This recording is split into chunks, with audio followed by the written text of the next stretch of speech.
The golden era of Romania's dictator, Nicolae Ceaușescu, has left a dark trail behind it, a trail of pollution.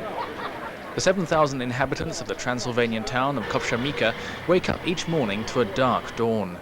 Through a grey, misty, toxic atmosphere, the population make their way to the source of their income and their illness.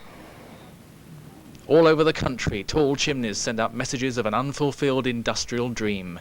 Copsa Mica's whole economy revolves around two chemical complexes. One produces carbon black and the other non-ferrous metals, including lead and cadmium.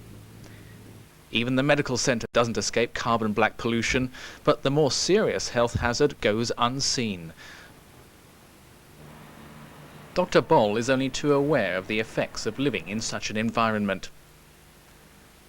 The high concentration of lead and sulfur dioxide in the atmosphere induces a general state of lethargy, followed by anemia and abdominal colic. If measures aren't taken soon, the area will be facing a catastrophe. Până la debutul de colică Saturniei. Ce a fost înainte și dacă nu se iau măsuri ce va fi după aceea, e o catastrofă.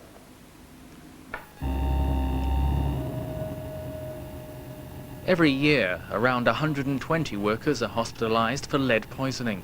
Although totally aware of the problems, the workers feel they can do nothing. They feel they've been convicted without the right to appeal. Who's going to employ us elsewhere? We're all sick. Nobody's going to invest money in us. Under the same landmark on a hillside above the town, children play football, oblivious to the polluted surroundings. These children face the same reality as the adults. The lead poisoning will not only affect their physical development, but will retard their learning potential and academic achievement. The children's shouts are the only sounds that break the silence. These blocks have been long abandoned by their inhabitants. But they appear to be healthy. Another child, after only a short climb, is already out of breath.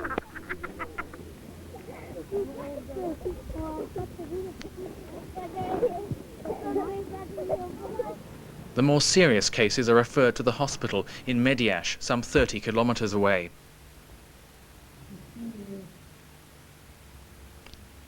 Most of the children here were admitted aged about 3 months, from parents too poor to look after them. In addition, every day at least 2 children will be taken in as emergency cases.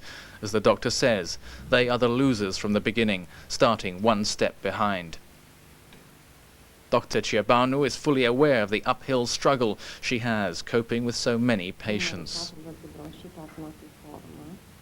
The annual number of cases of bronchial asthma and asthmatic bronchitis remain about the same, while conditions persist. At present, we have about 25 children with breathing problems. These babies, all under a year old, have been abandoned at or shortly after birth, suffering from respiratory diseases. If they survive another year, they'll be transferred to an orphanage.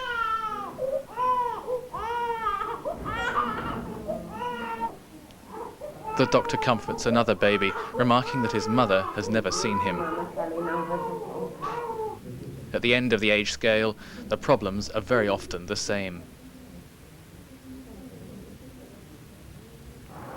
For the rest of the population, life goes on, even if it means that your greenhouse turns black in a few weeks. That's life in Copsa Mica. In a soil contaminated with cadmium, zinc and lead, the residents still grow and eat their own vegetables.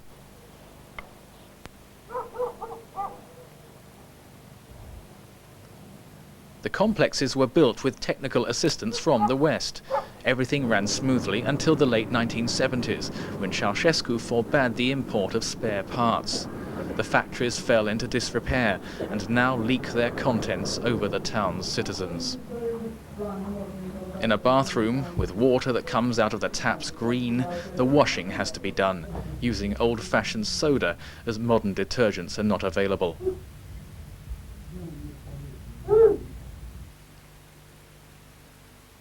And since you can't hang it outside for fear of a dirty breeze, the kitchen provides the best solution.